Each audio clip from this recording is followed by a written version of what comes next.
La question que pose l'autodéfense, c'est d'autres types d'actions, d'autres types de positionnements politiques et individuels qui supposent qu'on prenne par exemple l'échelle d'un corps, enfin d'essayer de comprendre comment dans une situation donnée, justement le corps est tétanisé par la peur et comment essayer de politiser ou de penser cette peur pour qu'elle se transforme en rage par exemple et que quelle que soit la corpulence de l'agresseur, eh bien l'agression soit arrêtée par un passage à la violence physique.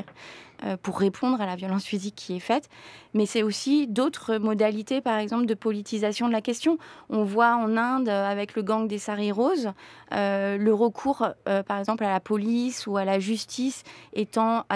inopératoire, puisque la justice ne réagit pas, la police refuse de prendre les plaintes. Eh bien, les femmes se sont organisées en amont et à la moindre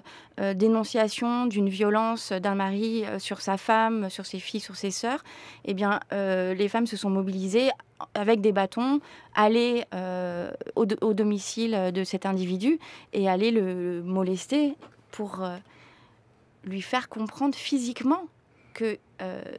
la patience est à bout, c'est-à-dire que ce n'est pas tolérable. Alors que là, il y a une forme...